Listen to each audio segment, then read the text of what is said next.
Hey guys, welcome to this Facebook Live. For those of you who don't know me, my name is Ed Paget. I'm the founder of the Scoliosis Correction Protocol. And today we're going to go through some scoliosis exercises. Now, the thing about scoliosis is there's lots of different types. So you might have an S-curve or a C-curve or a reverse C-curve. So it's going to be difficult for me to get your exact curve into these exercises. But where possible, I'm going to tell you which curve this is relevant for. Now, the most common type of scoliosis is actually an idiopathic scoliosis which develops as a teenager, and that is a reverse S-curve. So most of you, 80% of you will have a reverse S-curve if you've had scoliosis the whole of your life. If it's come on later in life, it's more likely to be a C-curve, and that's usually in the lumbar area. So that's the sort of more adult onset type scoliosis. So we're going to kind of tackle those. But to start with, what we're going to do is work on some really simple whole body exercises, whole back exercises, because this is where it needs to start. Your back needs to be mobile and your back needs to be strong. It doesn't specifically need to be mobile to correct like a bend or a curve. It just needs to be generally mobile so that you can then later on correct a bend or a curve. Now, if you can't hear me, I think you can comment or something like that. I'm wearing a microphone, hopefully everything's working. I haven't got anyone else in the room with me, so the comments when I'm back here I won't be able to read, but I'll get to them later on the Facebook. Okay, to start with, what we're going to do is we're going to look at the way the pelvis, lower back and upper back work, okay? So I want you to stand with your hands on your hips and then just move your butt forwards and backwards. They're called pelvic tilts. Now, some people have a lot of trouble with this. Some people find this really difficult to do. But just see if you can stick your butt backwards, arch your lower back, and then come back in the other way, get a nice pelvic tilt the other way. Okay, just keep going with that for a little bit. You can bend your knees if that helps. But what I don't want you doing is this. That's kind of a compensation. So just get your pelvis going. Perfect. And now, when your pelvis goes this way, you may notice that your head wants to go forward, right? When your pelvis goes back this way, you may notice that your head wants to go backwards. So that's what we're going to work on here. Let me just read this comment here. Okay. All right, all good. So what we're going to do is take your thumbs like this. You're going to point them forwards, and you're going to turn the thumbs backwards. Bring your shoulder blades in together. Scoliosis, one of the shoulder blades likes to be winged a little bit, so you bring them in together like this. All right, now what's going to happen is my butt's going to want to go backwards like this. So I've got a nice straight back. Okay, and my head is nice and straight. If you're up against the wall, you can get your butt, mid-back, and the back of your head trying to touch. Doesn't matter if your head doesn't touch so much, but tuck your chin in. Now, from this position, we're going to go into what we would call like, a bad posture. We're going to turn the hands inwards, let those shoulder blades come apart, let your chin duck out, and tuck your pelvis in underneath, okay? So I'm bent forward, and then I'm nice and straight.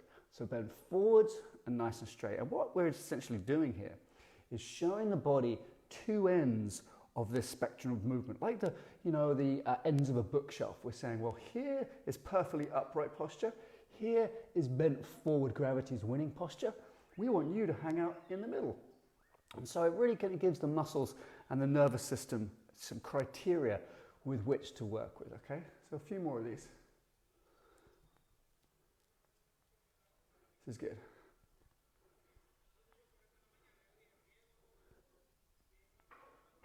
Perfect. So my friend Gary Ward from Anatomy in Motion calls these cogs, because the pelvis is like a cog going this way, and then the back is like a cog going the other way, and it's a good name for these. Next thing I'm going to work on is the hips, again moving, but rather than going forwards and backwards, they're going to be going left and right. So take a step forward. I'm taking a step forward with my left leg. You can do that with your right leg, and let your hips drop down like this. So as your weight shifts from your back leg to your right leg, your hips are moving like a steering wheel, okay? So just get into that rhythm. I'm going to show you what that looks like from the side, stepping forward just with one leg. I'm letting my hips get into a little rhythm here. So in the terminology of the Scoliosis Correction Protocol, this is called bottom up, because my head is not moving, but the lower half of me, the bottom half of me, is moving. So I'm actually influencing my spine from the bottom up, okay? Good. Just change legs. So we're just getting those hips to move left and right. This is all general mobility, but it's great for the spine. Think about the spine as it moves in what we call 3 dimensions. It moves forwards and backwards, moves side to side, and it moves in rotation. And if you move the spine in any one of those movements, it will affect the other movements. So you might be saying, well, my spine's bent to the left. Can we not just straighten it up like this? Well, it's not always that simple. But if we move the spine forwards and backwards, it will actually help it get straighter in that what we call the frontal plane. So keep going with this. Keep moving the hips. Nice. Now what we're going to do is add just a slightly different motion to it. We'll go back to the left foot. Just have a little practice again. Okay, so my left hip is coming up, my right hip is dropping down. Now I'm going to actually slide my same side hand, so my left side hand down. But you see my head is remaining completely still. So it's like I've got a book on my head here. That's it. And what we're doing here is we've got the lower back moving one way, we've got the mid back moving another way, and then we've got my neck moving a third way. So there's 3 movements in the side to side plane called the frontal plane. So change sides. And we've got some building work in the background that started up. They'll be going for a while. That's it. Just going to shut the door and make it a bit less noisy.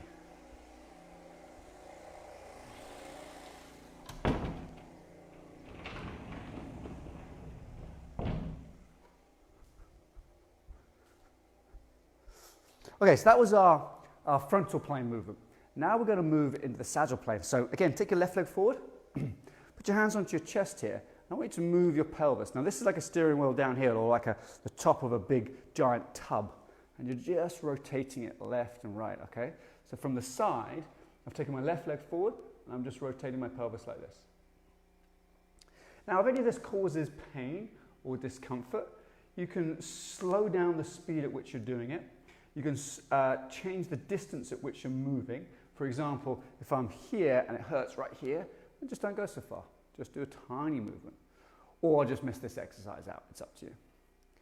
And now you should feel some stuff happening in your abdominals here because this is where the obliques come in to move your pelvis like this.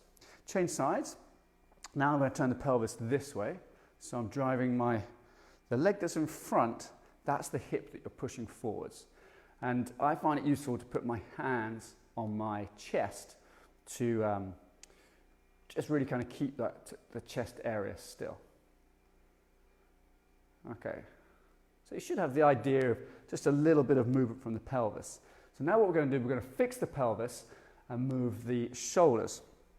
So in my case, left foot forward again. So my pelvis is already rotated a little bit this way. That's okay. Now bring the shoulders back to the middle here. All right, so if I've got a reverse S-curve, for example, I'll have my ribs around my right side scapula pushing backwards just a little bit.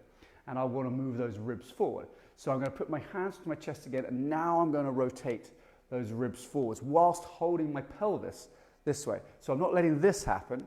I'm just moving my upper body. Now, some of you will find this very difficult. And that's because the spine doesn't like to be rotated once it's sort of fixed in one way. Now, if you want to punch this hand forward, you can, and that actually stretches the muscles on the scapula and the shoulders, no problems, or you can just rest them on your chest. It's up to you.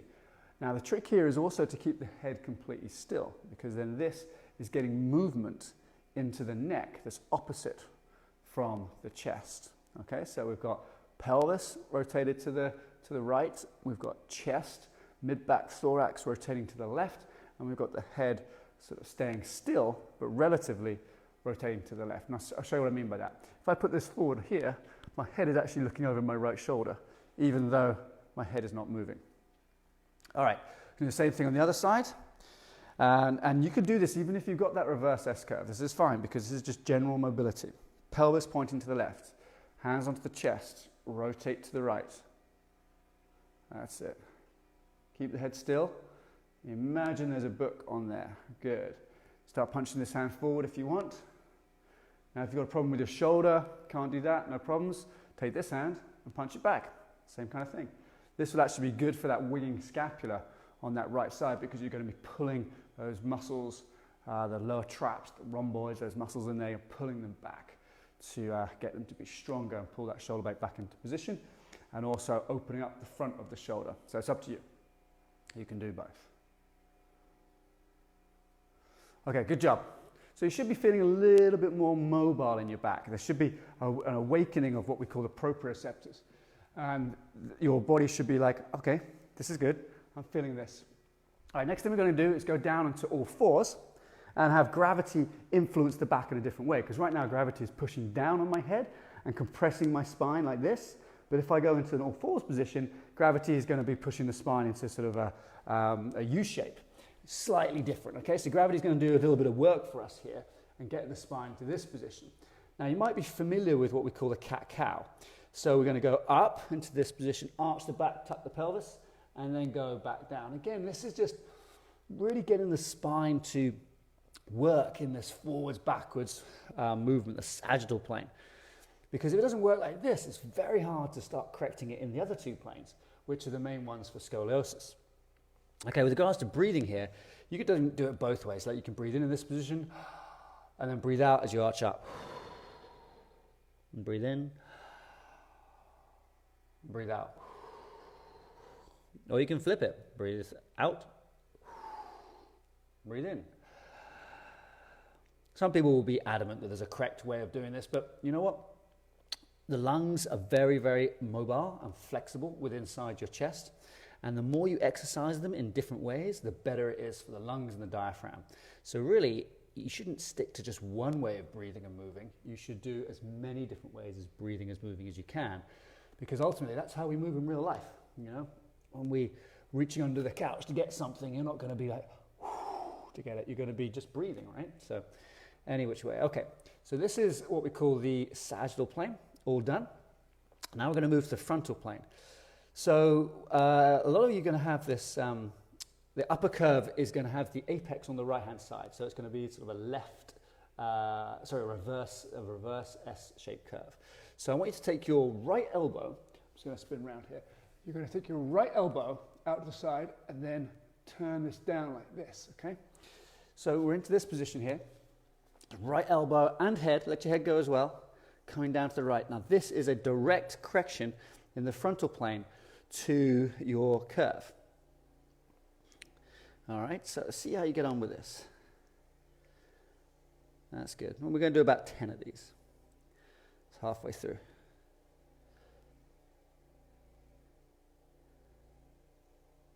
Good. And then you're going to change sides. And the reason you're going to change sides is you want the spine to be mobile in all movements. But here's the interesting thing. When I go this way, yes, I'm making the upper curve worse if I do have a reverse S-curve. But this way, I'm making it better.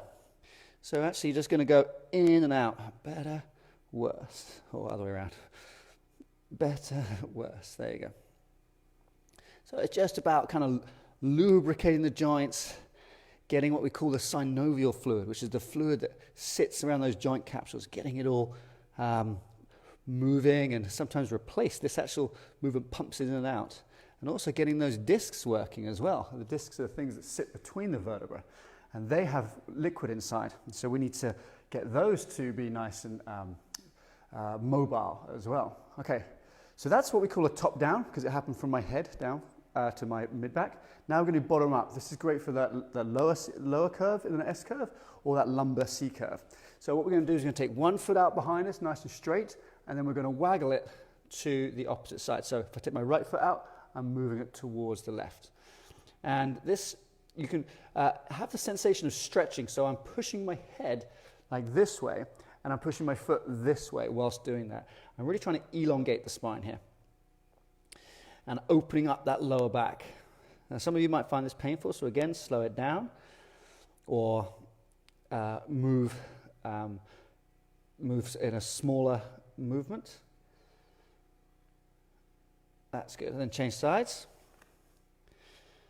Reach away, so you're reaching this way and that way with the foot. As you're just stretching through that lower back. There's a muscle in there called the quadratus lumborum.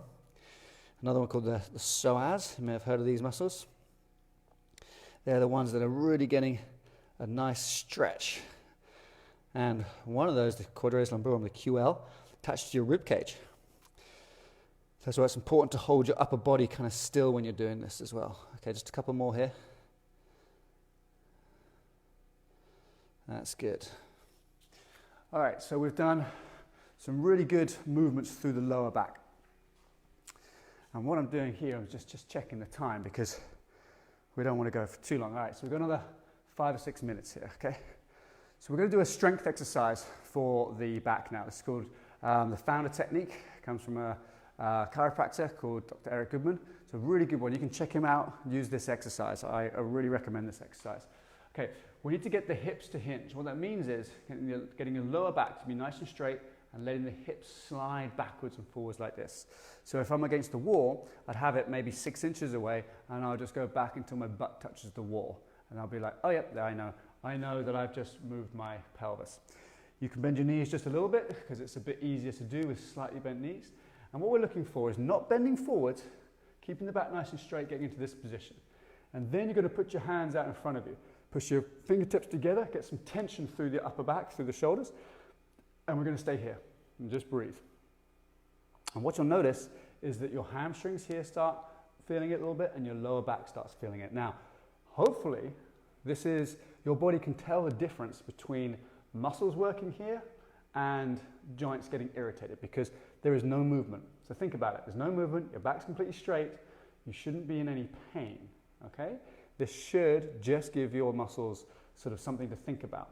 However, if you have a lot of back pain, what can happen is the brain sort of has a microscope down on the lower back and it says, I'm getting some information from the lower back here.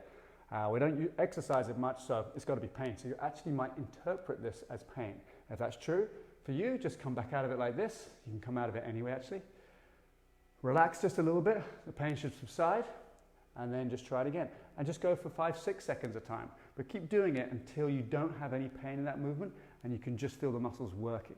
That's a great way to get that mind-body connection back. Okay, so that's the founder technique into this position.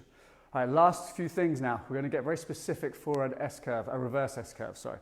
All right, so imagine you've got your upper back is bent this way just a little bit, and your ribs on my right-hand side here are pointing out like this, just a little bit, okay? They're rotating back towards you. So I'm going to take my right hand, and I'm going to go forwards with my right hand. I'm going to push those ribs forward on that right-hand side, and I'm going to hold onto the wall, okay? Then I'm going to take my left hand up, put it onto the side of my head, and I'm going to lean down to the right. This is opening up this tight side of the curve, okay? So I'm opening up the tight side of the curve like this. And I'm strengthening the muscles down here on the right side that are actually going to pull me down into this position, okay? So everyone, right hand forward.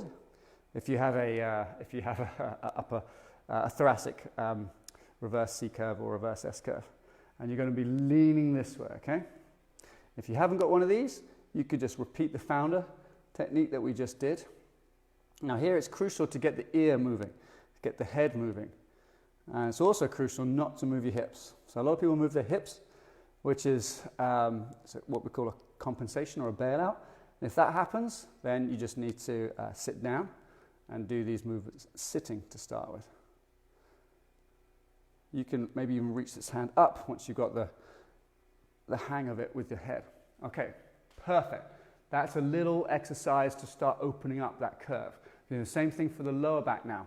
So if I have a reverse S curve, my top curve will be sitting like this, my bottom curve will be sitting like this. So it will look like a C shape.